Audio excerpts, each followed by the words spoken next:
En la cultura escandinava y germánica se cuentan historias de generación en generación sobre una tierra siempre verde, habitada por gigantes. Son muchas las historias que existen sobre la tierra de los gigantes, la cual era llamada Hiperbórea. Es un hecho que los gigantes habitaron la tierra, pero ¿será posible que hoy en día sigan existiendo? Hola a todos y sean bienvenidos a conocer un poco más sobre este mundo. Los gigantes, estos seres tan interesantes nombrados en muchas de las culturas antiguas más importantes, que según la ciencia oficial estos seres ya se extinguieron.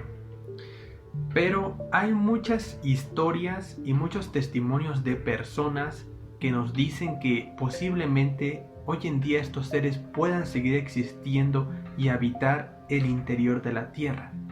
Y sé que esto les puede parecer una completa locura, algo inventado. Pero precisamente por eso es que este videoprograma es muy interesante, porque toca estos dos temas tan controversiales, estos temas que han sido el tema de la tierra hueca y el tema de los gigantes. Pero vamos a empezar con todo este tema. El señor Willis George Emerson. Este señor fue un periodista, novelista, político y abogado estadounidense. Este señor cuenta que él en su juventud era un escéptico de todas estas creencias de los gigantes y de la tierra hueca, hasta que conoció a un señor, un anciano de 92 años llamado Olaf Hansen, y lo que le contó este señor le hizo cambiar completamente de parecer, incluso plasmó toda la historia de este anciano de 92 años en su libro llamado El Dios Humeante, en el cual básicamente cuenta la historia que le transmitió el señor Olaf Hansen. El señor Emerson confió en la historia que le dijo este anciano Olaf Hansen porque en su lecho de muerte el señor Olaf le entregó datos y unos mapas para llegar al punto donde se desarrolla su historia, su experiencia. Y la última voluntad del señor Olaf fue que esta historia fuera contada al mundo para que se dieran cuenta de lo que se esconde debajo de la tierra que habitamos. La historia que cuenta este anciano Olaf Hansen ocurre en 1830. Él dice que en esa época él tenía 19 años y él vivía con sus padres en Estocolmo y se dedicaban a ser pescadores. Un día el padre del señor Olaf le propone hacer un viaje hacia el norte. Un viaje para que ellos dos pasaran más tiempo juntos como padre e hijo, deshaciéndose de toda esa rutina del trabajo de ser pescadores. Así que se comenzaron a hacer con muchas provisiones para empezar su viaje.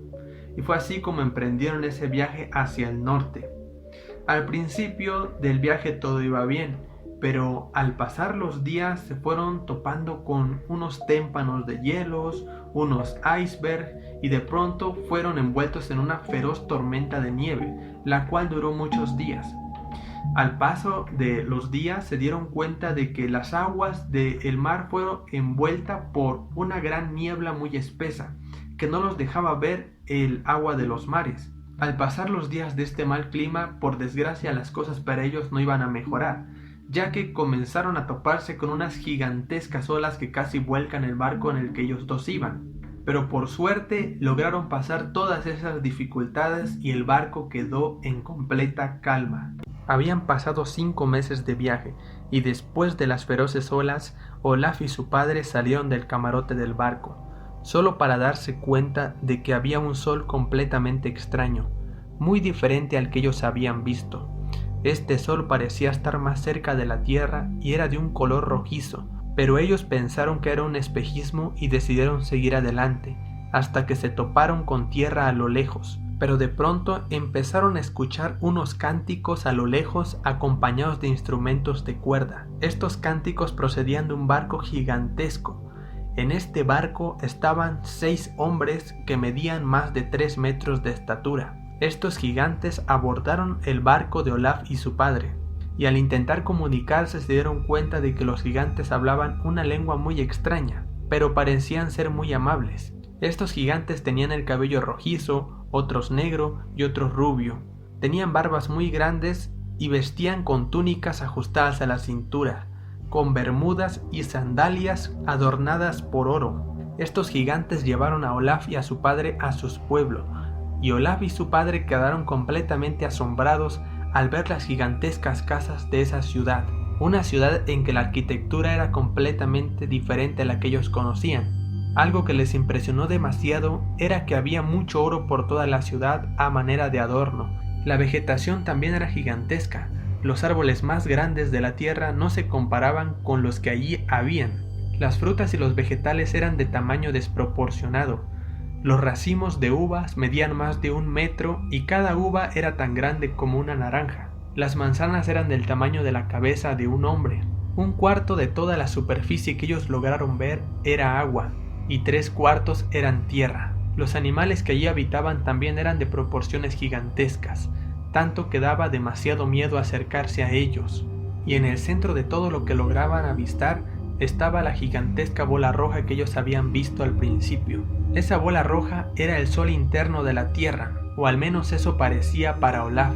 El clima que hacía ahí era un poco caluroso, pero llovía cada 24 horas, lo cual favorecía a la abundancia de la fauna y la vegetación.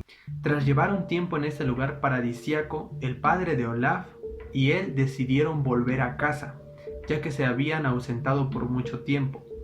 Pero los gigantes se notaron preocupados cuando ellos les dijeron que se tenían que marchar.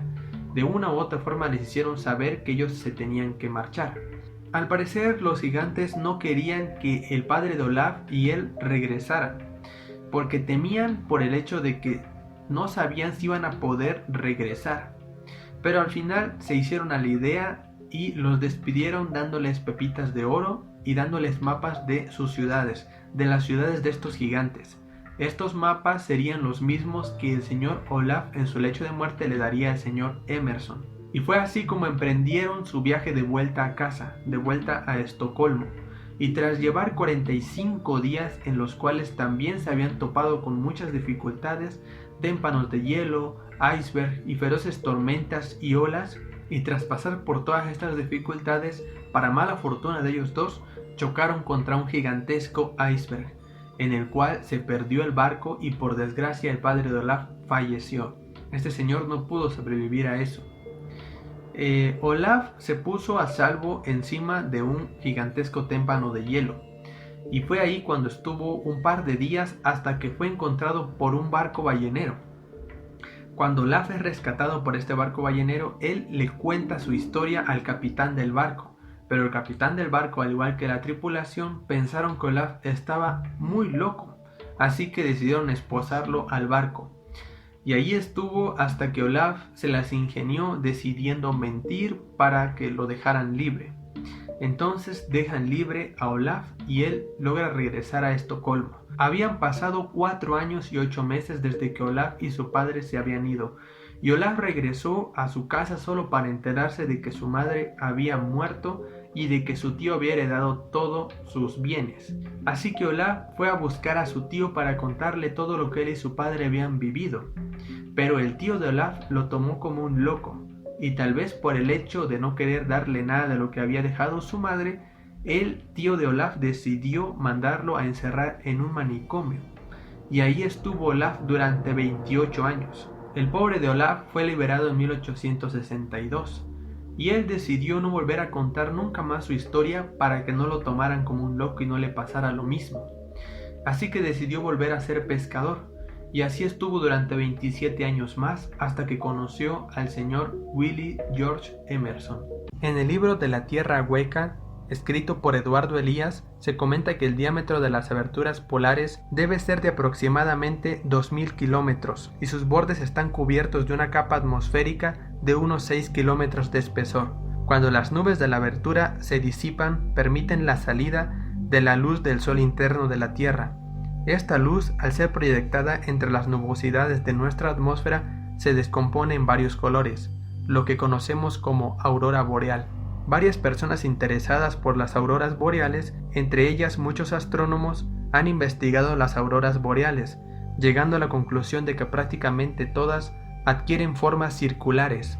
Y según Eduardo Elías, el centro de gravedad de la Tierra se encuentra en el centro de la corteza. La corteza es de unos 500 kilómetros de grosor. El centro de gravedad debería estar a unos 250 kilómetros, en el cual ambas fuerzas de gravedad lograrían un punto de gravedad cero justo en el centro de la corteza terrestre. El humano solo ha llegado a unos 12 kilómetros de profundidad, y esto es en Rusia, en el Pozo de Kola. La ciencia oficial aún no sabe exactamente qué es lo que hay en el fondo de la Tierra. Lo que hay hoy en día son solamente teorías, puesto que no se ha logrado llegar al fondo de la Tierra. Pero es más que seguro que si los gobiernos en las sombras supieran de esto, es más que seguro que no se lo dirían a la población.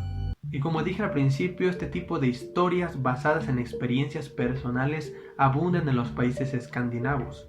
Otro ejemplo podría ser el del Dr. Raymond Bernal, el cual creó un libro llamado La Tierra Hueca, Informe de un Mundo Oculto. El Dr. Raymond creó el libro de La Tierra Hueca basándose en el testimonio de un hombre de procedencia nórdica, el cual cuenta que este hombre vivía en Noruega y un día él y su amigo se pusieron de acuerdo para emprender un viaje muy hacia el norte, así que de igual forma se hicieron con muchas provisiones y viajaron hacia el norte.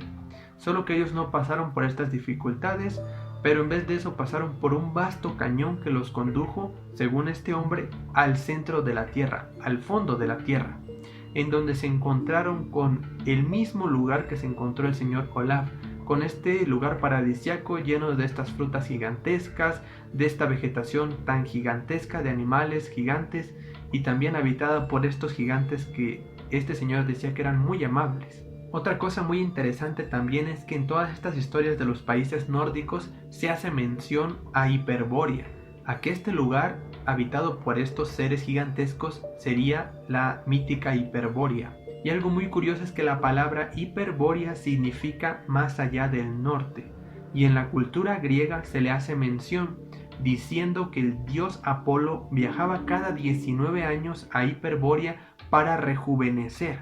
Y también se dice que los habitantes de Hiperbórea eran hijos del dios del viento Bóreas. Y en la cultura griega se denominan a estos seres, los hiperbóreos se denominan que eran seres que medían más de 3 metros. Y esto coincide muy bien con la descripción que dan estos testimonios de estas personas que dicen que han llegado a ese lugar habitado por estos seres que miden más de 3 metros. ¿Será que estos seres son de descendencia hiperbórea? Pero como siempre son ustedes los que toman sus últimas conclusiones. Espero haberles aportado algo y que este video haya sido de su agrado. Nos veremos en un próximo video programa. Adiós.